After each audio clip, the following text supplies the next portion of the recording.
नाम संग कीर्तन की जय हो। वर्तमान आचार्य आदरणीय पूज्य गुरुदेव श्री त्रियोगा महाराज की जय हो। कृतानंदा स्वामी जगत गुरु शिला भक्तिपाद की जय हो। ऐसी भक्ति वेदांता स्वामी अभय चरंद विंशिला प्रपात महाराज की जय हो। पतित पावन गौर सुंदर महाप्रभु की जय हो। श्री राधा वृंदावन चंद्र हरि भगवान की जय हो। श्री श्री श्यापति रामचंद्र की जय हो। बजरंग बली की जय हो। श्री चैतन्य चरितमृत की जय हो। कृष्णदास कविराज गोस्वामी महाराज की आज की महान नवरात्रि की जय हो।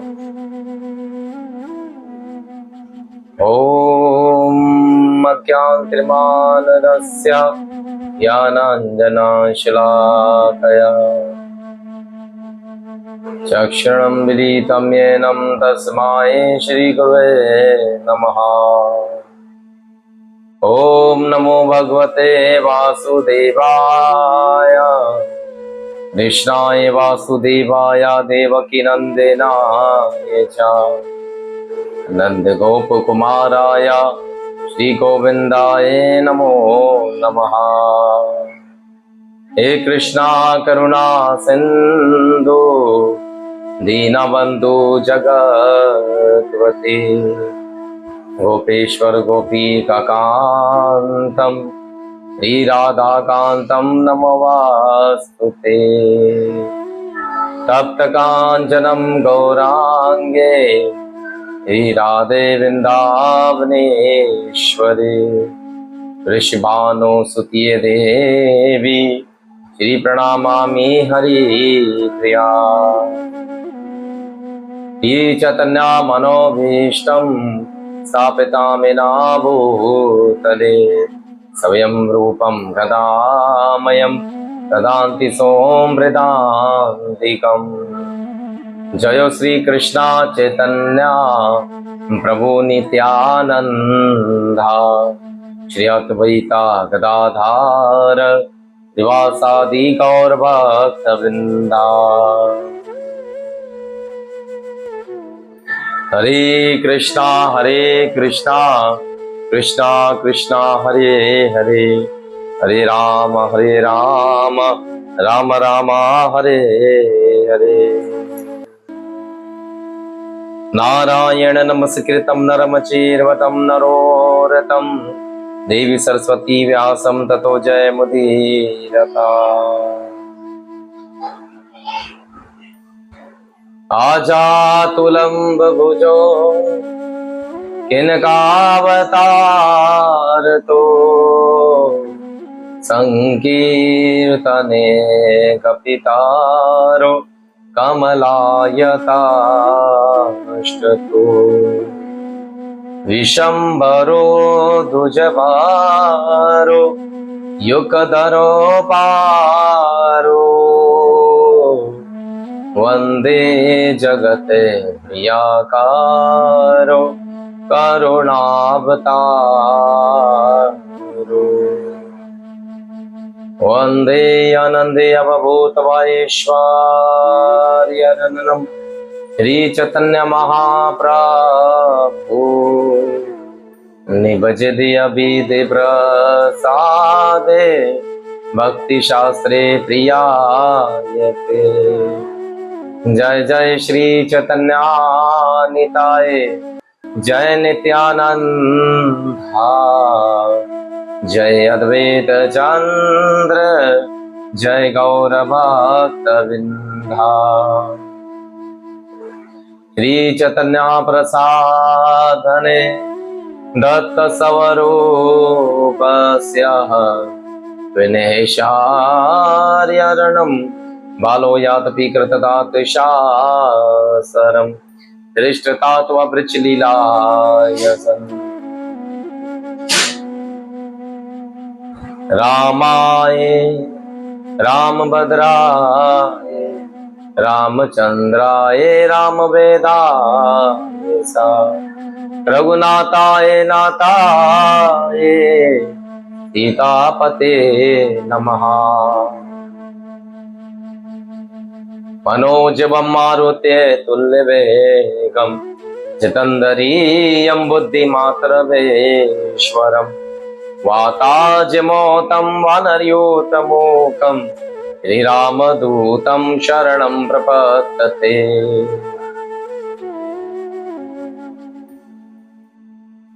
कर्पूरगौरं करुणावतारं संसारसारं भुजगेन्द्रहारं सदा वसन्तं हृदयारविन्दे भवं भवानी सहितं नमामि। बोल शंकर उमापति महादेव की जय हो। आज की नवरात्रि महाउत्सव की जय हो। हे पूज्य गुरुदेव श्री त्रियोगा महाराज की जय हो। कृतानंद स्वामी जगद्गुरु शिला भक्तिपाद की जय हो। हे श्री भक्ति वेदांत स्वामी अवैचनंद शिला प्रपाद महाराज की जय हो। आए गौर प्रेमानंदी हरि हरि बोल। हरे कृष्णा। श्री चैतन्य चरितमृत मध्य लीला भाग 5वां अध्याय 23वां हम प्रारंभ करते हैं। साथों साथ आज के महाउत्सव नवरात्रि के 8वें दिवस पर महागौरी की कथा हम सब लोग श्रवण करने जा रहे हैं। इस 8वें दिवस जैसे कल हम सब ने पढ़ा था, माँ कालरात्रि की पूजा और उनकी उपासना की जाती है। इसी प्रकार नवरात्रि के 8वें दिवस महागौरी की पूजा, उनकी उपासना की जाती है। सर्वप्रथम इस कथा को श्रवण करने मात्र से यहाँ आए हुए जितने लोग हैं उन सब के श्री चरणों में यूट्यूब आदि से, जूम आदि से जो कोई भक्त जन महान वैष्णव इस कथा को श्रवण कर रहे हैं, उन समस्त वैष्णव के श्री चरणों में मेरा हार्दिक कोटि कोटि नमन है। आप सब लोगों ने अपना कीमती समय निकाल कर यहाँ उपस्थित हुए हैं, इस कथा को श्रवण कर रहे हैं। आप सब लोगों का बहुत बहुत धन्यवाद नवरात्रि के महा उत्सव पर। और कथा एक और एक मात्र वो व्यक्ति ही श्रवण कर पाता है जिनके ऊपर श्री हरि की कृपा हो पाती है। हम कल जिस कथा को श्रवण कर रहे थे चैतन्य चरितमृत से, वहां महाप्रभु जी ने भी हम सबको यही उपदेश दिए कि हम सब लोगों के जीवन में 9 प्रकार की भागों के जो 9 प्रकार के भाग आते हैं उनके लक्षण क्या है। वे 9 प्रकार के लक्षण उन्होंने बताए हैं। वे क्या आते हैं कि एक था भगवान की कथा सुनना, दूसरा भगवान के कीर्तन करना, श्रवणम करना, और साथों साथ भगवान का दर्शन करना, भगवान की सेवा करना, और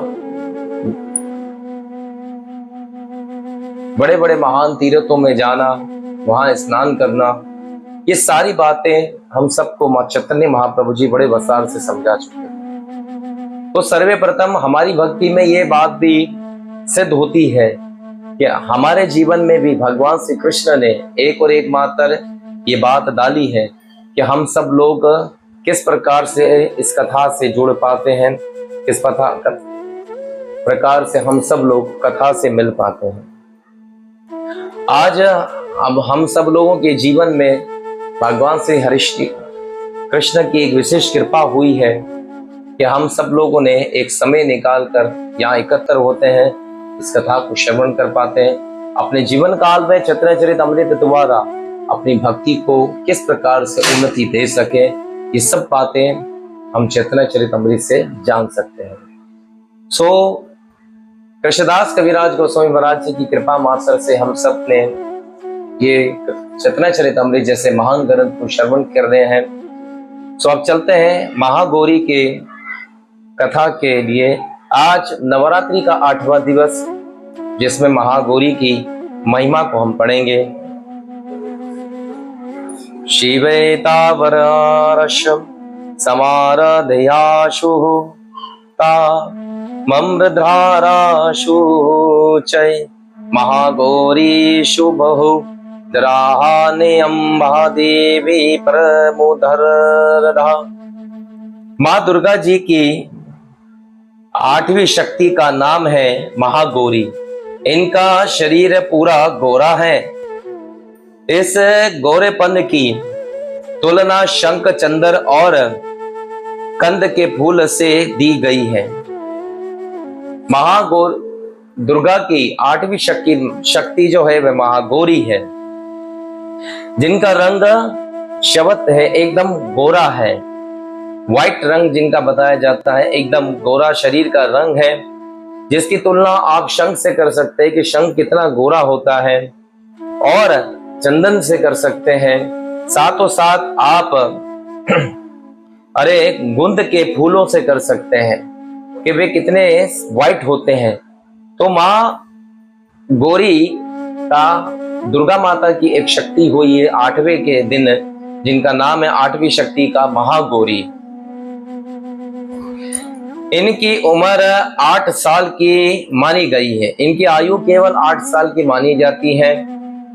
अश्वत वर्षा और बहु गौरी इनकी सारी कपड़े और जेवरात आदि सभी ही सादे और खूबसूरत होते हैं। इनके सारे कपड़े और जितने भी इनके श्रृंगार है वे सब सादगी से बताए जाते हैं। कोई ज्यादा सुंदरता या कोई बहुत ज्यादा स्टाइलिश जिसे हम कह सकते हैं कि बहुत ज्यादा एक अलग सा नजर आने वाला कोई माता रानी ने कोई आभूषण पहना हो।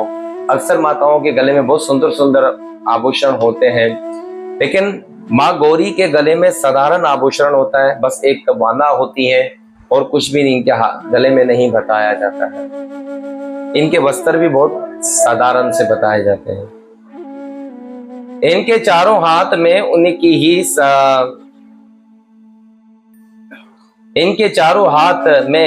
इनकी सवारी सांड की है। इनके 4 हाथ है और इनकी सवारी बैल की है, सांड की है।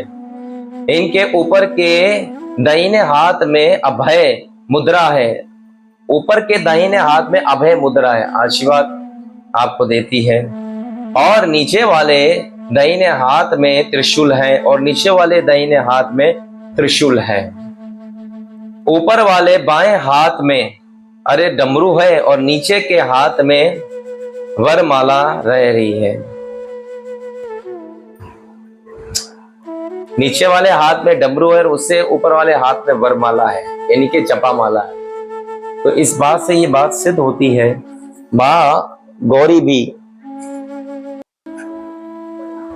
एक वैष्णव है। देखिए, तिलक, कंठी और जपा माला ये जिसके हाथ में होता है वो एक महान वैष्णव होते हैं और वो भगवान के नाम का चिंतन करते हैं। तो माँ गौरी के इस आचरण से हम सबको ये शिक्षा मिलती है, ये प्रेरणा मिलती है कि माँ गौरी एक महान वैष्णव है, जो अपने मुखारविंद से, अपने शरीर से वे जपा माला करती है और भगवान का स्मरण करती है। तो हमेशा ये बात याद रखनी चाहिए कि एक महान वैष्णव है महागौरी जी। इनके मोर बहुत शांत है। इनका जो स्वभाव है वो बहुत शांत है। अपने पार्वती रूप में इन्होंने भगवान शिव को पति के रूप में प्राप्ति करने के लिए ही बड़ी तपस्या की थी। माता गौरी ने, पार्वती जी ने बड़े ही भोलेनाथ जी को प्रसन्न करने के लिए, उनको पाने के लिए कठोर तपस्या की थी और बड़ी ही तपस्या की थी। इनकी ये पर्ण गया और अनयजित थी के नारद पंचरत्र अत्रहत्र गोस्वामी तुलसीदास जी के मुताबिक भी इन्होंने भगवान शिव को हासिल करने के लिए कठोर तपस्या उपासना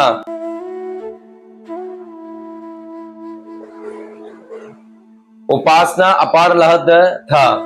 इन्होंने, नारद मुनि जी, तुलसीदास गोस्वामी महाराज जी कहते हैं कि कठोर तपस्या की थी भोलेनाथ जी को पाने के लिए। ऐसा शिव पुराण में बताया जाता है कि माता गौरी ने काफी समय तक फल मूल कुछ समय तक खाएं, उसके बाद उन्होंने उनको भी त्याग दिया था। वे केवल वायु ही पीकर अपने जीवन को बिताती थी और भोलेनाथ जी को प्रसन्न करती थी। उनकी बड़ी कठोर तपस्या हुई थी, तब महादेव जी प्रसन्न हुए थे और उन्होंने उनके साथ विवाह किया था।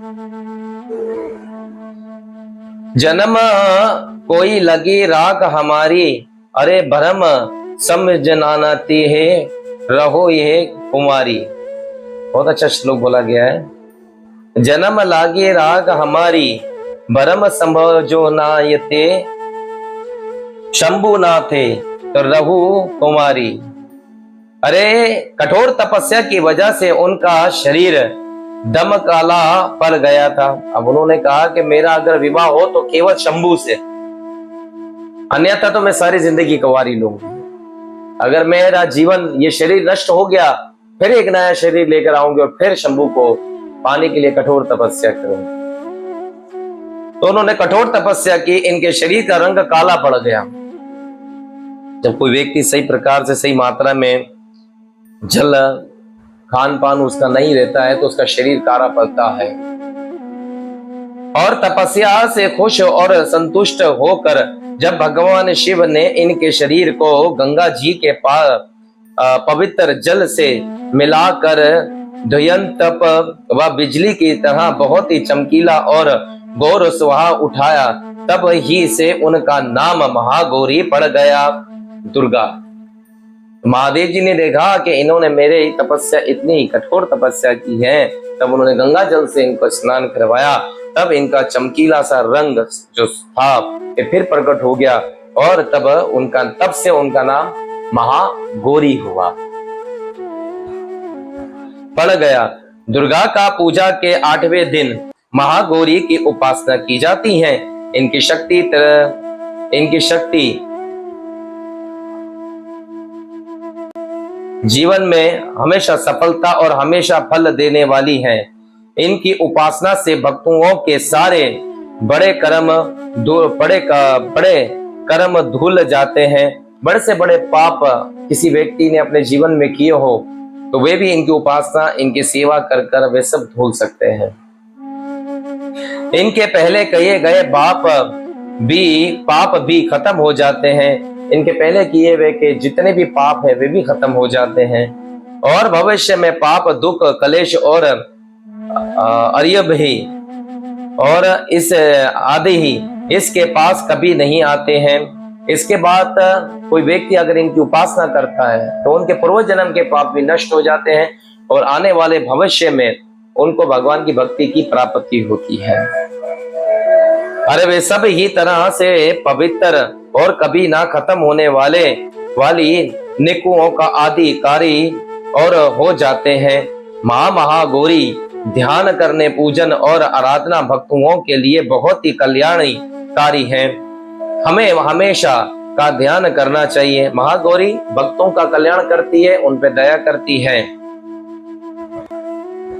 हमें हमेशा उनकी उपासना, उनकी सेवा करनी चाहिए। इनकी कृपा से हम सबको आध्यात्मिक सिद्धियां हासिल होती हैं। इनकी कृपा से हम सबको आध्यात्मिक सिद्धि की प्राप्ति होती है। हमारी भक्ति में उन्नति होती है। हम भगवान की भक्ति में, उनके नाम में अपनी रुचि को बढ़ा सकते हैं, क्योंकि ये भी नामनिष्ठ भक्त है महागौरी। इसीलिए जो नामनिष्ठ होते हैं वही नामनिष्ठ का आशीर्वाद दे सकते हैं कि आपके नाम में भगवान की प्रकृति हो, आपके नाम में प्रकृति हो और आप हमेशा भगवान के नाम का चिंतन करें।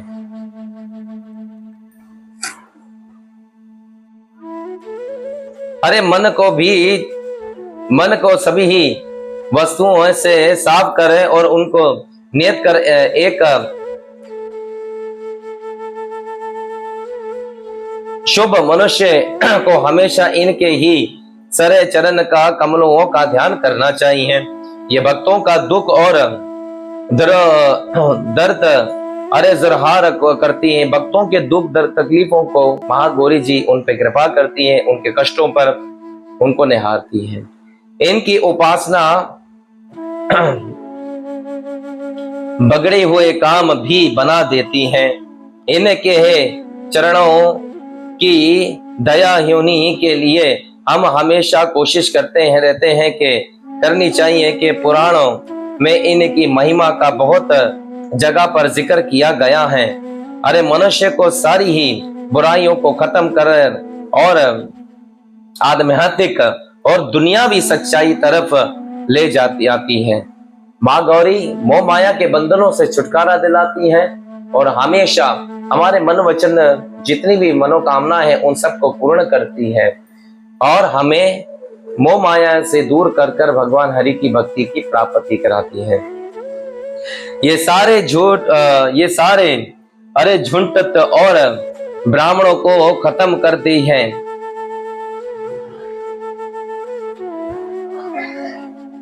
झूठ और बुराइयों को खत्म कर देती है। हमें हमेशा प्रेम दिल से इनकी सेवा करनी चाहिए। जिस माता जी के अजीम कृपा और दया सृष्टि हमें पर पड़ी रहे। हमेशा माता गौरी की कृपा हम पर बनी रहे और हमेशा इनसे हमें आशीर्वाद देना चाहिए कि हम भगवान की सेवा कर सके, अपनी भक्ति में उन्नति कर सकते हैं, अपने नाम संकीर्तन में उन्नति करें और अपने गुरु महाराज जी के आशीर्वाद का पालन करें। ये था महागौरी जिन्होंने अपनी कठोर तपस्या से हम सबको ये शिक्षा दी है। अपने जीवन काल में अगर कुछ पाना चाहते हैं तो दृढ़ विश्वास और निर्णय एक होना चाहिए और आश्रित भगवान की होना चाहिए। इन्होंने भी अपने जीवन काल में दृढ़ निर्णय और आश्रित कृष्ण के बने रहे और अंत में इन्होंने भोलेनाथ जी को पाया और उनके साथ विवाह हुआ। आज महागौरी जी की जो कोई भी भक्ति व्यक्ति पूजा करता है, उपासना करता है, उससे महान वैष्णव को महागौरी का आशीर्वाद मिलता है और वे एक अच्छे भक्त की ओर मुड़ पाते हैं, एक अच्छी सेवा कर पाते हैं। ये था महागौरी नवरात्रि का 8वां दिवस। अब हम सब चलते हैं हमारे चैतन्य चरितामृत की तरफ, जहां भगवान श्री कृष्ण हम सबको चैतन्य महाप्रभु जी एक नई प्रेरणा, एक नई शिक्षाओं से हमें परिपूर्ण करते हैं। आज हम सब लोगों को ये शिक्षाएं सब कुछ सुनने को मिल पाएगी। चैतन्य चरितामृत मध्य लीला भाग 5वां अध्याय 23वां। गौर सुंदर महाप्रभु जी कहते हैं, वागभ अस्तवंतु मन सहा समरंत सम तंतवहानम अस्तयशनशो नात्रपता भक्तो शरतवनम जला समग्राम अयोरावे संव्रयांतम। अरे वे शब्दों से भगवान की स्तुति करते हैं। क्या करते हैं? जो वैष्णव शुद्ध भक्त होते हैं वे अपने शब्दों से भगवान की स्तुति करते हैं।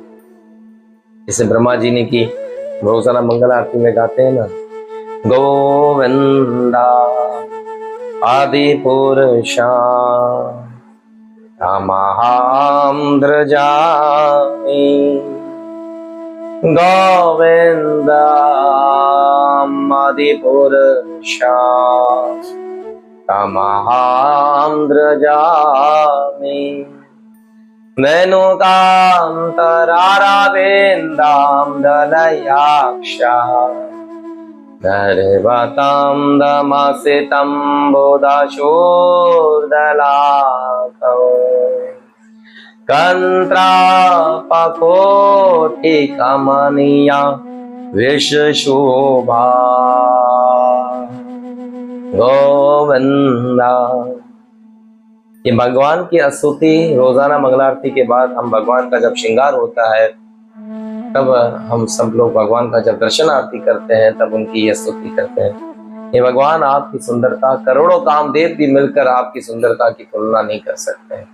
आपकी सुंदरता इतनी है। अरे नित्य भगवान का सिमरण करते हैं वे अपने ही शरीर से भगवान के नमस्कार करते हैं और रोजाना भगवान को नमस्कार करते हैं। भक्तों के, शुद्ध भक्तों के यही तो आचरण है। मंगलारती के लिए जैसे भगवान का पट खुलता है तुरंत भगवान को दंडवत प्रणाम होता है। इतने पर भी वे तुष्ट नहीं होते हैं। ऐसे ही शुद्ध भक्तों का स्वभाव है कि वे अपने नेत्रों से अश्रु बहाते हुए अपने सारे जीवन भगवान की सेवा में अर्पित कर देते हैं। इतने में भी भक्त नहीं थकता है। सवेरे मंगल आरती करता है, फिर भगवान को सबसे पहले प्रणाम करता है, मंगल आरती करता है, भगवान की स्तुति करता है, फिर भी नहीं थकते हैं। भक्त अपने जीवन को हमेशा भगवान के श्री चरणों में अर्पण कर देते हैं, उनकी सेवा में अपने जीवन को लगा देते हैं। महाप्रभु जी कहते हैं, फिर उनकी आंखों से अश्रुओं की धारा बहने लगती, नैनम गलत अश्रुधारिया व वदनम गदगद रुद्राय गिरा पुलके निष्तम वधु तबु कवरा तब नाम गणेश भविष्यति। चैतन्य महाप्रभु जी इस बात को कहते हैं, भक्तों के अश्रु की धारा बहने लगती। भगवान का पटकुधा, भगवान इतने सुंदर है, भगवान का कीर्तन, भगवान की कथा सुनने में उनके अश्रु बहते हैं, तो समझ जाना कि वे भक्त बहुत शुद्ध है, भगवान के नाम पे अपने अश्रु बहाते हैं। ये श्लोक भक्ति रसामृत सिंधु से का है और भक्ति रसामृत सिंधु में से आया है। आगे कहते हैं, भक्ति सिद्धि इंद्रिय तृप्त तारे नहीं भाए। अरे भौतिक क्षेत्र में लगे हुए भौतिक भाग योग सिद्धि तथा इंद्रिय तृप्ति में रुचि दिखाते हैं। अरे भौतिक जगत में रहने वाले भक्त क्या दिखाते हैं? इंद्रिय तृप्ति करते हैं, भौतिक जगत की इंद्रिय तृप्ति में लगे रहते हैं। और क्या करते? सिद्धि की प्राप्ति के लिए हमेशा खोज करते। आज क्या है? आज जैसे हमने कल बताया था कि मां कालरात्रि का जो दिवस था, कल के दिवस, उस दिन सिद्धि के द्वार खुलते हैं। हर व्यक्ति कहता है जी मुझे सिद्धि और विद्धि की प्राप्ति हो जाए, ठीक है ना, सारी हरिमा लगिमा ये सब सिद्धियां हमें मिल जाए। तो आजकल ये चमत्कार तो लोग नमस्कार करते हैं, लेकिन शुद्ध भक्त कभी भी ये कार्य नहीं करते हैं। शुद्ध भक्त हमेशा भगवान हरि की भक्ति में, उनकी सेवा में लगे रहते हैं। प्रभुपाद महाराज जी की बात याद आती है कि एक बार प्रभुपाद महाराज जी जब यमुना पार गंगा का पार कर रहे थे मायापुर में, तो बहुत सारे भक्त उनके साथ में थे। प्रभुपाद महाराज जी ने देखा कि नाव भर गई और नाव खाली होकर आएगी तो हम फिर दोबारा जाएंगे, तो गंगा के किनारे खड़े रहे। तो ये नाव उस वक्त कम हुआ करती थी, तो एक जाती थी तो फिर दूसरी आती थी। तो प्रभुपाद ने देखा कि बहुत सारे हमारे संग में शिष्य हैं, प्रभुपाद जी कुछ वेट करने लगे। इतने में एक साधु महाराज जी आए और प्रभुपाद जी के देखते देखते, सारे शिष्यों को देखते देखते उन्होंने क्या करा कि गंगा के जल के पानी के ऊपर वे चलने लगे और गंगा को पार कर दिए। प्रभुपाद महाराज जी के पास सारे शिष्य देखने लगे, कहने लगे वो गुरुदेव जी क्या हुआ, ये देखिए ये तो गंगा पे चलकर जा रहा है। तो प्रभुपाद महाराज जी कहने लगे कि ऐसे लोगों का क्या कहना है, इन्होंने 40 साल लगा दिए सिद्धि की प्राप्ति करने के लिए, और 4 रुपए बचाने के लिए 40 साल की तपस्या इन्होंने लगा। 4 रुपए दे के कश्ती में नहीं जा सकते थे, नाव में नहीं जा सकते थे। कितने सालों की सिद्धि थी और 1 सेकंड में खत्म हो जाती है सिद्धि। ऐसा क्या, आपने जितने तपस्या की उतने समय तक आपके पास रहती है, फिर वे क्या आहिस्ता आहिस्ता आपके पास से जाने लगती है।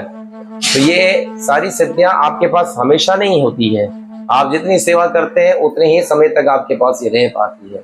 लेकिन भगवान की भक्ति आप करते हो थोड़े पल के लिए भी, तो अंत समय तक आपका साथ दे जाती है। तो सिद्धियों से बड़ी है भगवान की भक्ति, हमेशा ये करनी चाहिए।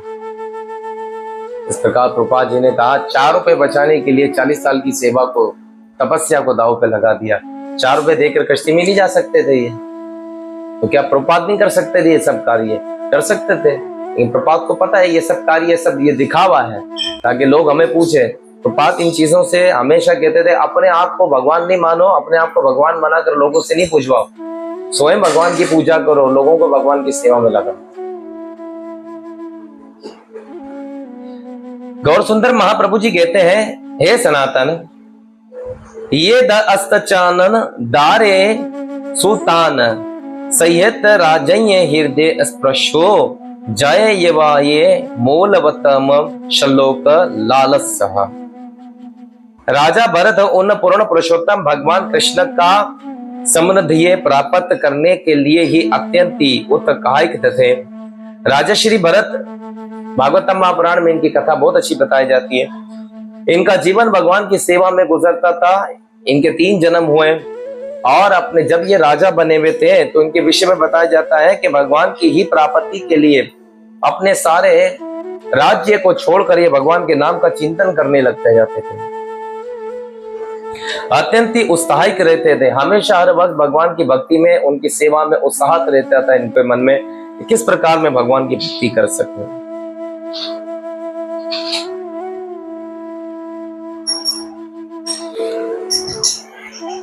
उत्तम श्लोक कहा जाता है कि क्योंकि उनकी कृपा प्राप्त करने के लिए ही स्तुतियां की जाती हैं। राजा भरत ने अपनी ही युवा अवस्था में अपने आकृष्ट पहली तथा पुत्रों एवं अपने प्रिय मित्रों तथा और विभवशाली साम्राज्य राज्य को भी उसी तरह छोड़ दिया जिस तरह मल का विसर्जन करने के बाद उसे त्याग दिया जाता है। राजर्षि भरत ने क्या करा, अपने जीवन काल में अपनी बहुत सुंदर पत्नी, अपनी संतान, अपना धन ऐश्वर्य, राज रजवाड़े सबको त्याग दिया और केवल भगवान की भक्ति को अपनाया।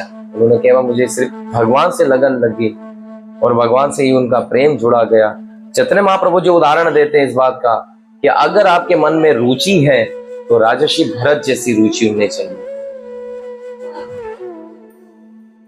ये विरक्त के लक्षण हैं जो इस व्यक्ति में पाए जाते हैं जिसमें भाव उत्पन्न हो चुका हो। ये विरक्त के लक्षण हैं, ये उस व्यक्ति में पाए जाते हैं जिसके अंदर भाव, महाप्रभु प्रभुपाद महाराज जी कहते हैं जिसमें भाव अमृत होता है ना, उसमें से लक्षण पाए जाते हैं। ये श्लोक श्रीमद् भागवत से अद्भुत हुआ है। ये श्लोक भागवत महापुराण से लिया गया है। आगे कहते हैं गोस्वामी चैतन्य महाप्रभु जी कहते हैं सर्वे उत्तम उपानये हरि न करी है माने।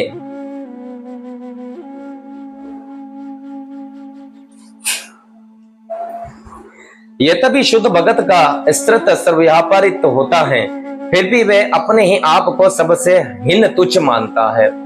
यद्यपि चैतन्य महाप्रभु जी कहते हैं शुद्ध भगत अस्त्रित सर्वव्यापारिक होता है, सबसे महान होता है, सबसे ऊपर होता है, फिर भी अपने आप को बहुत छोटा मानता है। तृणाद्रपीसु ही जनात्रोरारपीसु हेषणा हमामी नामान देना कीर्तन है सदा हरि। यहाँ पर जो भक्त होता है अपने आप को तिनके के समान मानता है और अन्य वैष्णवों का आदर करता है, उनको मान देता है, अपने मान की अभिलाषा नहीं रखता है। ये एक शुद्ध भक्त के लक्षण है। वे अपने आप को तुच्छ मानता है कि मैं बहुत नीच हूं, मेरे अंदर मैं बहुत पतित जीव हूं, मुझे आप सब वैष्णव आशीर्वाद दें कि मैं भगवान की भक्ति सरल कर समझ पाऊं, उनकी भक्ति को अपने जीवन में उतार सकूं। एक महान वैष्णव का ऐसा ही भाव होता है। हरि रते वही अष्ट निर्दक्षिणम शिखामणि ही भिक्षा मात्रम परेशा पर पाप कविंदतु। हे भारत महाराज सदैव भी अपने ही हृदय में कृष्ण के प्रति स्नेह और वहन करते थे। राजर्षि भरत क्या करते थे, भगवान कृष्ण के लिए हमेशा उनके मन में स्नेह होता था, प्रेम होता था, भाव होता था। मुझे भगवान की भक्ति करनी है, मुझे भगवान की सेवा करनी है, मुझे भगवान का दर्शन करना है, मुझे भगवान का कीर्तन करना है, मुझे भगवान का श्रवण करना है। उनके मन में हमेशा ये स्नेह रहता था। यद्यपि भरत महाराज राजाओं के मुकुट मणि थे फिर भी वे अपने शत्रुओं की नगरी में घूम घूम कर भिक्षा मांगते थे।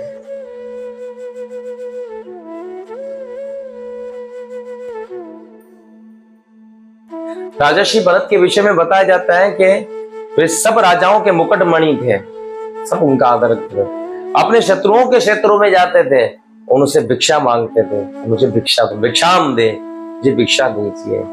देखें, थे तो राजा, खान पान के लिए भगवान ने कोई कमी नहीं दी, लेकिन फिर भी भगवान के नाम का चिंतन करने वाला व्यक्ति विरागी होता है। उन्होंने सब छोड़ दिया और भिक्षा मांग कर ही खाया करते थे। आज हमारे पास थोड़ा होता है लेकिन भगवान की भक्ति को हम त्याग देते हैं। यहाँ पर भंडार है, इन्होंने फिर भी उन भंडार को त्यागा लेकिन भगवान की भक्ति को अपनाया। ये इतना बड़ा विराग्य बताया जाता है भरत महाराज जी के अंदर। यहाँ तक के वे तुच्छ जाति के चंडालों को भी नमस्कार करते थे। यहाँ तक के चैतन्य महाप्रभु जी बताते हैं कि वे तुच्छ चंडालों जैसे होते थे ना, उनको भी नमस्कार करते थे कि हरि बोल, हरे कृष्णा। क्यों? क्योंकि महान वैष्णव सबको प्रणाम करता है, किसी को देख के मुंह टेढ़ा नहीं करता है, किसी को देख के कट नहीं मारता है। हमारे यहाँ ऐसा बोला जाता है ये यार ये कैसा भक्त है, ये देख के कट मार जाता है, प्रणाम नहीं करता है। क्यों ऐसा क्यों? ये हमारी कराची की भाषा है, इसमें बताया जाता है कि वो देख के एकदम कट मार जाता है। अरे ये वैष्णव कैसा है, अरे ये भगत कैसा है, हमें देख के कट मार गया, हमें प्रणाम नहीं कर रहा है। तो ऐसा नहीं करना चाहिए। राजर्षि भरत देखो चंडालों को भी प्रणाम करते थे।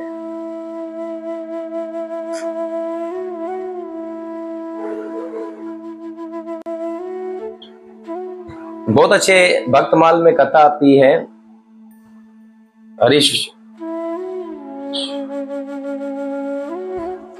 हरिवंश व्यास जी की। बहुत अच्छी कथा बताई जाती है उनकी कि वो इतने नरम मिजाज के थे, इतने पवित्र उनका चरित्र था कि वे जब किसी को भी देखते थे ना तो सबको प्रणाम करते थे। जिसके मस्तक पे तिलक होता था, गले में कंठी होती थी, तो उसे तुरंत देख के हरे कृष्णा बोलते थे। सबको देख के हरे कृष्णा, हरे कृष्णा, हर आने जाने वाले को हरे कृष्णा, हरे जाने वाले को हरे कृष्णा, सबको देख देख के हरे कृष्णा बोलते हैं। लोगों ने एक दफा कहा, उनका मजाक उड़ाने के लिए एक गधे को लेकर आए, गधे के गले में कंठी माला डाली और उसे तिलक कर दिया और गधे को उनके सामने निकट करके भेजा। तो वैसे महान वैष्णव थे हरिवंश व्यास जी, तो उन्होंने उनको देखा कि गधे के गले में तिलक, मस्तक पे तिलक और गले में तुलसी की कंठी माला है। उन्होंने उस गधे को भी हरे कृष्णा बोला, आपको हरे कृष्णा है, दंडवत प्रणाम है आप। तो क्या लोगों ने कहा ये तो गधा है, इसको क्यों प्रणाम कर रहे हो? बोले गधा है तो क्या हुआ, लेकिन वैष्णव तो है, तिलक तो लगाया है, गले के अंदर इसने कंठी माला तो डाली है। और गधा कौन सा मांसाहार होता है, गधा तो वेजिटेरियन होता है। तो उनके गले में अगर कंठी माला और तिलक लग जाता है तो हमको उसको भी प्रणाम करना चाहिए। तो इतने महान वैष्णव बताए जाते हैं। तो देखिए हमारे भगवान श्री कृष्ण के ऐसे महान ऐसे वैष्णव भी हुए, सबको प्रणाम करने वाले वैष्णव हुए, और एक वैष्णव को देख के प्रणाम किया करने वाले लोग। एक बार उनके साथ ऐसा हुआ कि बहुत बड़े विद्वान पंडित थे, प्रकांड पंडित थे। उन्होंने सोचा कि हम इनकी परीक्षा लेंगे। बोले परीक्षा क्या लेनी है? बोले इनका नियम है कि प्रतिदिन ये ब्राह्मणों को भोजन करवा कर ही वे भोजन करते हैं। तो एक दिन एक ब्राह्मण ने कहा ठीक है हम इनकी परीक्षा लेते ही हैं, क्या करते हैं। तो ब्राह्मण देवता गए उनके घर पर और उनको बोला जी भोजन करवाए। तो उन्होंने भोजन करवाया उनको। तब क्या हुआ कि वे भोजन खाते थे, अब ये ठीक नहीं है, जाओ दूसरा बना के लाओ। ठीक है महाराज, हम दूसरा, शायद ये जो ना सही नहीं बना होगा, मैं आपके लिए दूसरा बना के लेकर। फिर वे भोजन प्रसाद बना के लेकर आते थे, फिर उनको भगवान को अर्पण करते थे, फिर उनको देते थे कि जी अब खा लीजिए। तो वो फिर खाते थे। बोले ना आप इसमें नमक बहुत है, जाओ हमको नहीं खाना, तुमको पकाना नहीं आता है। हरिवंश व्यास जी महाराज जी देखते थे कि ये ठीक है, मैं क्षमा चाहता हूँ, मैं दूसरा बना के लाता हूँ, आप बैठे। वे फिर बना के लेकर आते। तो ऐसे करते करते बहुत, फिर उन्होंने क्या करा, उस प्रसाद की थाली उठाई और जोर से हरिवंश महाराज जी के मस्तक पे मारा। तो वो हाथ जोड़ कर खड़े रहे। मैं महात्मा कहने लगे तुम्हें क्रोध नहीं आता है? मैं तुम्हें क्रोध दिलाने के लिए तो ये सब कर रहा हूं। बोले क्रोध किस चीज का होना चाहिए? रोजाना मुझे सारे वैष्णवों का झूठन खाता हूं तो मैं शुद्ध हो जाता हूँ, और सारे महान वैष्णव का जो छोड़ा बहुत झूठन होता है वही खाकर मैं अपने आप को शुद्ध करता हूँ। लेकिन आज तो मुझे थोड़ा बहुत नहीं, पूरी प्रसाद की थाली मेरे सर पर, आज तो मेरा प्रसाद से अभिषेक कर दिया आपने, तो मैं आपको क्यों बुरा मानूं? मैं तो आपसे खुश हुआ हूं कि आपने महाप्रसाद गोविंद से मेरा अभिषेक कर दिया है। तो भगवान के ऐसे महान वैष्णव भी है। यहाँ बताया जाता है तुणाद्रपि सुही चेना, ये सब लोग यहाँ पे माना जा रहा है कि आपका सबसे हनी, सबसे तुच्छ मानना चाहिए। ऐसे ऐसे भगवान के भक्तमाल में बहुत अच्छी अच्छी कथा आती है। ऐसे ऐसे महान वैष्णव आते हैं। कहते हैं राजर्षि भरत अपने हृदय में कृष्ण के प्रति स्नेह बहान करते रहते थे। यद्यपि भरत महाराज राजाओं के मुकुटमणि थे, फिर भी अपने शत्रुओं की नगरी में घूम घूम कर वे भिक्षा मांगते थे। यहाँ तक कि वे तुच्छ जाति के चंडालों को भी नमस्कार करते थे, जो कुत्ते का मांस भक्षण करने वाले होते। राजर्षि भरत महाराज जी जो कुत्ते का मांस खाने वाले लोग होते थे, ऐसे लोगों को भी हरे कृष्णा थे। बोले हरे कृष्णा। इतने महान वैष्णवों, इतनी महान उनके अंदर वैष्णवों का और इतने महान भक्त बताए जाते हैं, इतनी नम्रता उनमें बताए जाते हैं।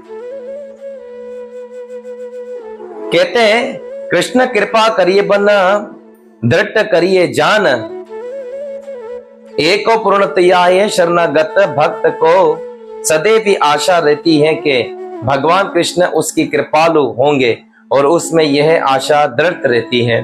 एक अच्छे महान वैष्णव शरणागत भक्त को सदैव सर्वदा आशा रहती है कि भगवान कृष्ण उस पर एक दिन कृपा करेंगे। भक्ति में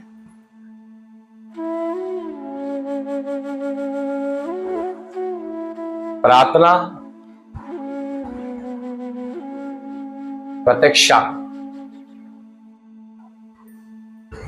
जब तक नहीं है तब तक भक्ति आपकी संपन्न नहीं है। सर्वप्रथम हम सबको परिश्रम करना चाहिए। भक्ति के अंदर 3 चीजों की चीजें जरूरत होती है, ज्यादा परिश्रम, फिर प्रार्थना, फिर प्रतीक्षा, फिर इंतजार करना चाहिए हमें अपनी भक्ति के लिए। अब समय आएगा तो मैं भगवान की सेवा करूंगा, मुझे भगवान दर्शन देंगे। क्या करें? प्रतीक्षा करें, हाँ भगवान आएंगे। तुरंत ये नहीं सोचे कि जी मैंने अभी बहुत परिश्रम किया है, बहुत प्रार्थना कर ली है, भगवान क्यों नहीं आ रहे। नहीं, प्रतीक्षा करें। ये 3 चीजें आपके जीवन में होगी तब जाकर आपको भगवान की प्राप्ति हो।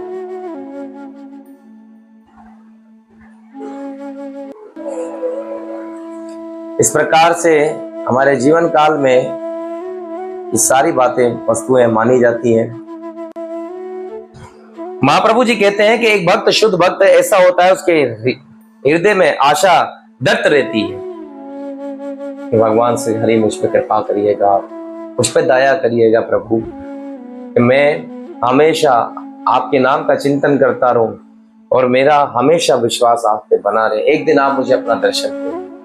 हमें रोजाना भगवान से ऐसी प्रार्थना करनी चाहिए कि प्रभु आप मुझे हमेशा दर्शन, आज नहीं तो कल तो मुझे दर्शन जरूर देंगे प्रभु। मैं आपसे रोजाना प्रार्थना करूंगा, आप एक दिन तो मुझ पर कृपा करेंगे, एक दिन तो उस बांके बिहारी की दृष्टि हम पे पड़ेगी, एक दिन तो वो हमें याद करेंगे। ऐसी प्रार्थना करनी चाहिए। आगे कहते हैं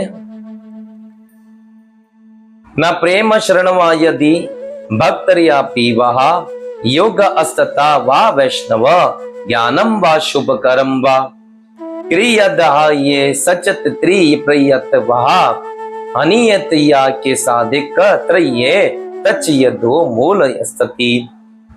हे गोपी जान वल्लभ हे वीर्य तू हो गए और महाभागमम। हे प्रभु, ना तो मुझे में आपके लिए प्रेम है, ना ही मुझे में कीर्तन है तथा श्रवण द्वारा भक्ति करने की अरे योग्यता है। हे प्रभु, मेरे अंदर ना तो प्रेम है, ना ही मुझ में कीर्तन तथा श्रवण करने की भक्ति है। अपना भाव हमेशा भगवान के आगे ऐसी प्रार्थना करनी चाहिए, प्रभु मेरे अंदर कोई ऐसा प्रेम आपको प्राप्त करने के लिए नहीं है प्रभु। ना ही मैं सही प्रकार से श्रवण कर पाता हूँ, ना ही तो मैं सही प्रकार से कीर्तन कर पाता हूँ। ये हमेशा भगवान से प्रार्थना करनी चाहिए। चैतन्य महाप्रभु जी बड़े अच्छे प्रमाण देते हैं, ना ही मुझे में वैष्णवों की योग्य शक्ति ज्ञान या पुण्य कर्म है, ना ही मुझे वैष्णवों की योग्य शक्ति है। मैं वैष्णव भी नहीं अपने आप को कह सकता हूँ, और ना ही मेरे अंदर ज्ञान है और ना ही पुण्य कर्म है। ना मैं कोई पुण्य कर्म भी नहीं करता हूँ भगवान, ना ही मैं अच्छा कुल से संबंधित हूँ, ना ही मैं किसी अच्छे कुल से संबंधित रखता हूँ। मैं किसी अच्छे कुल में भी पैदा नहीं हुआ प्रभु। इस तरह मुझ में कुछ भी नहीं है प्रभु, मुझ में कुछ भी नहीं है। मुझ में अगर देखो तो दोष ही दोष है भगवान, मुझ में हमेशा दोष ही दोष है। फिर भी है गोपियों के प्रिय मेरे हृदय में निरंतर एक अटूट आशा है, क्योंकि हे प्रभु, हे गोपियों के प्रिय। देखिए, कभी कभी भगवान को पुकारने के लिए ना भगवान के भक्तों का नाम ले लेना चाहिए। तो ऐसे भगवान की स्तुति करते, भगवान कहते हाँ ठीक है मेरी स्तुति, लेकिन जब भगवान के भक्तों का नाम डालते हैं ना भगवान, और हाँ हाँ हाँ गोपियां मेरी प्रिय हैं और गोपियों का मैं प्रिय हूं, वो मुझे प्रिय है। तो ये क्या भगवान ने ये बात देखते, अब यहाँ पे क्या भक्त को प्रभु आप जो है ना, आपके हृदय में निरंतर गोपियों का प्रेम रहता है। अरे अटूट आशा है, क्योंकि आप अदम से अदम पर भी दया करने वाले हैं, वही आशा मुझे निरंतर पड़ी दे रही है। हे प्रभु, अरे आप छोटे से छोटे व्यक्ति के पर भी कृपा कर देते हैं, तुझ से तुझ प्राणी पे भी कृपा करते। प्रभु मैं आपका तुझ से तुच्छ प्राणी हूं, मुझ पे कृपा कर दीजिए भगवान, मुझ पे दया करिएगा, मैं आपका दर्शन कर पाऊं, आपकी भक्ति कर पाऊं, आपकी सेवा कर पाऊं, आपके वैष्णवों का संग कर पाऊं, अपने गुरु महाराज जी के आदेशों का पालन कर पाऊं। ऐसा भगवान से प्रार्थना करनी चाहिए। सनातन गोस्वामी महाराज जी को चैतन्य महाप्रभु जी बड़े अच्छे प्रमाण दे रहे, बहुत अच्छी जी ये शिक्षाएं हैं हमारे जीवन में। ये श्लोक भक्ति रसामृत सिंधु में आया है। आगे कहते हैं, सुमत कुंट ही सदा लालसा प्रधान। ये उत्सुकता भगवान का सानिध्य प्राप्त करने के लिए ही प्रकट इच्छा से युक्त है।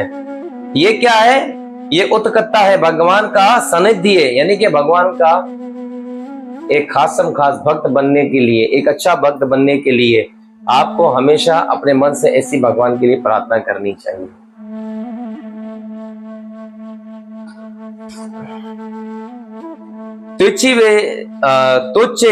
तुच्छ शिवंत्रिये भवन दीरते मृद्धि वाह्ये तवत शिवम त्रिभुवन अतैभूतम इति अवहाय मत चल पलम चा तप्त वहा मम वहा अधियात्मयम तात किम करयामम विलम मूर्ला विलम मुरलिहि विलासिहि मुगगम मुक अम्बजम उदी शरततम। हे कृष्णा, हे वंशी विदक, आपके शिव की मधुर तीनों लोकों में ही अद्भुत है। हे भगवान, आपकी वंशी की जो मधुर ये आवाज है, ये तीनों लोकों में मधुर है। इससे बड़े मधुर, इससे अच्छी कोई आवाज ही नहीं है। प्रभु भगवान की प्रशंसा है, आपकी चलनता है, और आप ही मेरे ही इस अन्य कोई नहीं जानते हो कि किस एकांत में आपका सुंदर आकर्षण मुख देखना चाहता हूं, किंतु यही है तो कैसा है।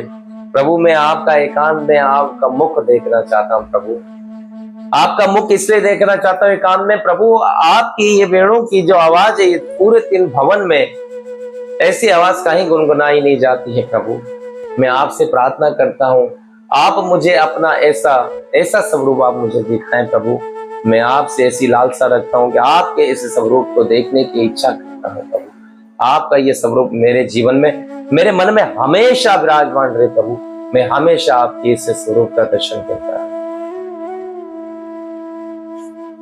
ये श्लोक कृष्णा क्रमामृत से लिया गया है। महाप्रभु जी कहते हैं, नाम गणे सदा रुचि लाए कृष्ण नाम। नाम के प्रति गौर हरि रुचि होना से मनुष्य हर कृष्ण महामंत्र का निरंतर जप करना चाहिए। अरे नाम के प्रति गौर हरि रुचि होने से मनुष्य हरे कृष्ण महामंत्र का निरंतर जप करना चाहिए। ये नाम के जप से ही, ये प्रताप से ही अपने मन को हम शुद्ध कर कर निरंतर इस मंत्र का जप करते रहे, निरंतर भगवान को याद करते रहे। हरे कृष्णा कृष्ण कृष्णा हरे हरे, हरे राम राम राम हरे हरे। इस मंत्र का जाप निरंतर आप करते रहेंगे। महाप्रभु जी कहते हैं, एक दिन सनातन तुम्हें कृष्ण का दर्शन हो जाएगा, एक दिन जरूर तुम्हें दर्शन होगा। ये मंत्र हमें शुद्ध करता है, ये मंत्र आसपास के लोगों को शुद्ध करता है। ये मंत्र एक दिन कृष्ण से ही मिला, ये कृष्ण का मंत्र एक दिन कृष्ण से ही मिला देता है। कृष्ण मंत्र हेतु वह संसार मर्चनम, कृष्ण नाम हेतु पाए कृष्ण चरण। महाप्रभु जी कहते हैं, कृष्ण का हरिनाम संकीर्तन का जो ये मंत्र है, संसार के सारे रोग क्लेशों से हमें मुक्त कर देता है। कृष्ण का मधुर नाम एक दिन हमें कृष्ण से मिला देता है। रदन बिंदु मरदन अस्वंत धृत निवृत हारे गोविंद तप मधुर सव्रत कौंटे कंटित यति नम वालिये बलवा। हे गोविंद, हे यति, हे युवती जिसका नाम राधिका है, क्या बताया जाता है? रुदन बिंदु मरनंद सवनौ धृत इंद्रियवारहा उदत गोविंद तप्तो मधुर सवत कंठी अरे गो याति नाम अवलंब बाला। हे गोविंद, ये युवती जिसका नाम राधा है, राधिका है, मधुर सवत में आपके पवित्र नाम का ही ज्ञान करती रहती हैं। हे प्रभु, ये जो श्रीमती राधा रानी है, हे गोविंद, ये युवती जो सबसे ज्यादा सुंदर है, ऐसी युवती निरंतर आपके मधुर नाम का ही, पवित्र नाम का ही ज्ञान करती रहती है, निरंतर अश्रु बहा रही है और मानो फूलों से मधुर घोर रही हो। माता राधा रानी जी के विषय में गौर सुंदर महाप्रभु जी कहते हैं, ये हमेशा आपके नाम का चिंतन करती रहती, इतनी सुंदर ये बाला है और अपने अश्वों की धाराएं हमेशा आपके नाम का चिंतन करते करते बहाती। हे कृष्णा, हे कृष्णा, कहाँ हो तुम, कहाँ चले जाते हो, मुझे क्यों नहीं मिलने आए? हमेशा आपके नाम का कीर्तन करती रहती, आपको याद करती रहती, इतनी सुंदर ये बाला है। महाप्रभु जी कहते हैं, ये श्लोक भक्ति रसामृत सिंधु में से पाया जाता है। हरे कृष्णा कृष्णा कृष्णा हरे हरे, हरे राम राम राम हरे हरे, हरे कृष्णा कृष्णा कृष्णा हरे हरे, हरे राम राम राम हरे हरे। इस कृष्ण गौरण खाने ही है सर्वदा आसक्ति। इस भागवत दिशा में भगत में भगवान के दिव्य गुण का कीर्तन होता है। इस प्रकार से कोई व्यक्ति का भाव होता है, वे राधा रानी की शरण में जाता, राधा रानी को याद करता है, तो ऐसे व्यक्ति का भाव वे शुद्ध भक्ति का माना जाता है। उसके गुण हमेशा शुद्ध होते हैं। इस प्रकार से वे भगवान का निरंतर कीर्तन करता है, गुणों का कीर्तन करता है और वर्ण करने की विपत्ति जगा उठती है। ऐसी ही विधि ही में आसक्त हो जाती है। एक दिन उसका मन भगवान के चिंतन में लग जाता है। इसी विधि से एक दिन में भगवान को पा लेता है। राधा रानी निरंतर श्री कृष्ण का नाम जपती थी, निरंतर उनको याद करती थी। एक दिन वे भगवान को पा लेगा। हरे कृष्णा महामंत्र का जप करते करते, भगवान का ध्यान लगाते लगाते, भगवान की सेवा करते करते, महाप्रभु जी कहते हैं, देखिए हम किस टॉपिक पर बात कर रहे हैं। चैतन्य महाप्रभु जी सनातन गोस्वामी महाराज जी को जो शुद्ध भक्त होते हैं ना, उनके लक्षण बताए। ऐसे लक्षण होते हैं शुद्ध भक्तों के। मधुरम मधुरम वो पर अस्य विभुरो, मधुरम मधुरम विधनम मधुरम, मधु गोविंद मधु समृत हयोधु, मधुरम मधुरम मधुरम मधुर। क्या बताया जाता है? हे प्रभु, कृष्ण का दिव्य शरीर मधुर है और उनका मुख तो उनके शरीर से भी अधिक मधुर है। अब चैतन्य महाप्रभु जी कहते सनातन, हे प्रभु, कृष्ण का दिव्य शरीर मधुर है और उनका मुख तो उनसे शरीर से भी ज्यादा अधिक मधुर है। एक तो कृष्ण का शरीर मधुर है और उनका जो फेस है, भगवान श्री कृष्ण का जो फेस है, उनके शरीर से ज्यादा तो मधुर उनका फेस है। किंतु मधु शहद की गंध के समान उनके मुख की मुड हंसी और भी मधुर है। अरे शहद जितना मीठा होता है ना, इससे कई ज्यादा भगवान श्री कृष्ण की मुस्कुराहट है। हमने आज संध्या काल में हमने जब आरती विराम हुई हमारे गोपाल जी की, तो हम गोपाल जी का दर्शन करीब से जाके करते हैं, उनको प्रणाम करते हैं। तो हमने गोपाल जी को करीब से देखा, मधुर मधुर मुस्कुराहट दे रहे थे और मुस्कुरा रहे थे। हमारे कृष्ण ने बहुत अलग स्टाइल से मुस्कुराते, करके नहीं मुस्कुराते। हमारे भगवान का मुस्कुराना कुछ अलग है, बहुत मधुर इस तरीके से मुस्कुराते। उनकी चेहरे पे मुस्कुराहट जो होती है वैसी छलकती है कि हर व्यक्ति इनको चेहरे को देखता ही रह जाता है। क्या क्या बात है, हमारे भगवान कितने सुंदर है, कितने अच्छे तरीके से मुस्कुराते हैं। देखो हमारे भगवान दयालु है, इनकी मुस्कान हमेशा चेहरे पे रहती है। कभी इनको क्रोध में नहीं देखा होगा आपने, हमेशा मुस्कुराते हुए देखते हैं। जिसकी तरफ देखेंगे मुस्कुराते हुए देखते हैं, जिसकी तरफ दृष्टि जाती मुस्कुराते हुए जाती। हमारे कृष्ण बहुत दयालु है। ये श्लोक बिलो मंगल ठाकुर कहते हैं कृष्ण कर्णामृत में। आगे बताया जाता है, कृष्ण लीला स्तन्य करिए सर्वधा वसती। कृष्ण के भाव में मगन भगत सदैव भी ऐसे स्थान में निवास करता है जहां कृष्ण ने लीलाएं की थी। कृष्ण का जो शुद्ध भक्त होता है भगवान हरि का, वे हमेशा उस स्थान में वास करता है, वहां जाता है जहां भगवान ने लीला की होती है। इस बात में कोई शक नहीं है। एक भगवान का महान वैष्णव भक्त हमेशा भगवान के गोलोक वृंदावन में जाने के लिए, मथुरा में जाने के लिए, भगवान के जहां जहां लीलाएं भगवान ने की हैं, अयोध्या में जाने के लिए उत्कंठा रखता है कि मैं जाऊं बद्रिकाश्रम आश्रम में भगवान का दर्शन करूं, भगवान ने वहां लीला की, भगवान ने वहां लीला की है। एक भक्त का भाव हमेशा इस प्रकार से रहता है। तो इस श्लोक में चैतन्य महाप्रभु जी कहते हैं भक्त का हमेशा इस प्रकार से भाव होना चाहिए। ये नहीं हो कि हम जाएं आज मुल्क का, दुनिया का टूर करें, नहीं। अगर भगवान ने आपको धनराशि दी है ना, आप यात्रा करें। आप अगर वर्ल्ड टूर पे जाते हैं तो आपका विध्वंस करेगी, क्योंकि माया आपको ले लेके जगह जगह लेके जाएगी। दुनिया बहुत रंगीन है, भगवान ने इस संसार को बड़ा रंगीन बनाया है। और जब व्यक्ति इस संसार की रंगीन दुनिया को देखता है ना, तो वह रंगीला हो जाता है। चाहे बूढ़ा भी हो तो उसके मन में भी रंगीला हो आ जाता है, वो भी रंगीला हो जाता है। वाह, ये कितनी सुंदर है, वो कितना सुंदर है, ये कैसा है, वे कैसा। ये सब माया है भगवान की। ये जितनी हम माया की तरफ, संसार की तरफ जाते हैं तो हमारा मन विश्व भोगों को भोगने के लिए करता है। विश्व भोग क्या है? एक खुजली की तरह बताया जाता है। खुजली जैसे कोशिश करो, फर्स्ट टाइम खुजली हो तो उसको रोक लो, नहीं करो तो वो खुजली कंट्रोल हो जाएगी। एक बार आपने उसे खुजा है ना, तो बस वो फिर खुजाते रहोगे। तो ये एक बार अगर हम ये सोचते हैं कि एक बार हम दुनिया का चस ले लें, माया का चस ले लें, तो फिर हम छोड़ दें, नहीं। एक बार अगर आपने माया के अंदर थोड़ा सा उस माया को अपने जीवन में उतारा, थोड़ा सा उस माया में आपने प्रवेश किया, तो ये खुजली की तरह है, बढ़ेगी, कम नहीं होगी। ये नहीं तो ये नहीं तो ये, और इससे अच्छा, इससे अच्छा, इससे अच्छा, इससे अच्छा रहेगी। इतने महाप्रभु जी इसलिए हमें ये प्रमाण देते हैं, जब आपके पास धनराशि हो तो भगवान के तीर्थ स्थानों में जाएं, वहां स्नान करें, भगवान का दर्शन करें, अपनी साधना अच्छी करें, भगवान के नाम का जप करें, साधु संग करें, शास्त्रों को सुने। ऐसे महान तीर्थों में जाकर कथा सुनना, जप करना बहुत बड़ी बात होती है, आपकी साधना बहुत अच्छी होती है। तो आज की कथा को हम यहाँ विराम करते हैं।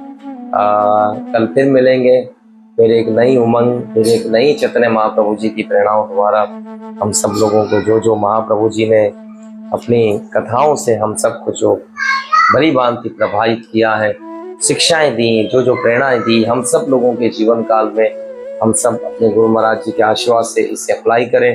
अपनी शुद्ध भक्ति के लक्षण हमें इस प्रकार से लेकर आने चाहिए। मैं जानता हूँ बहुत सारे ऐसे वैष्णव हैं जिनके इस प्रकार के लक्षण हैं, तो भगवान की भक्ति इसी प्रकार से, इसी ढंग से कर पा रहे हैं। महाप्रभु जी ये बात हम सबको सिखा रहे हैं, एक और एक मात्र आप सब लोगों को इसी प्रकार से भक्ति करनी चाहिए। सो कथा को यहाँ विराम देते हैं। बहुत बहुत धन्यवाद करता हूँ आप सब वैष्णवों का, आप लोगों ने अपना कीमती समय दिया इस कथा को श्रवण करने के लिए और हमेशा इस कथा से जुड़े रहते हो। सो धन्यवाद आप सब वैष्णवों के लिए। एक बार हाथ उठाकर हम इस कथा को यहाँ विराम करते हैं। सो अगर किसी का कोई प्रश्न हो यूट्यूब से भी, तो वो अपने कमेंट्स दे सकते हैं हमें यूट्यूब में भी। कोई भी प्रकार का प्रश्न हो तो हमारे गुरु महाराज जी की कृपा मात्र से कोशिश करेंगे आपके प्रश्नों का उत्तर देने के लिए। कथा में अगर कोई त्रुटि रह जाए तो हमें क्षमा करिएगा। वो छोटे हैं और इतना कुछ जानते नहीं हैं, बस प्रयास करते हैं कि किसी प्रकार अपने गुरु महाराज जी के आदेश का पालन कर सकें। हरे कृष्णा कृष्णा कृष्णा हरे हरे, हरे राम राम राम हरे हरे। एकोधर्म हरि नाम संग कीर्तन की जय हो।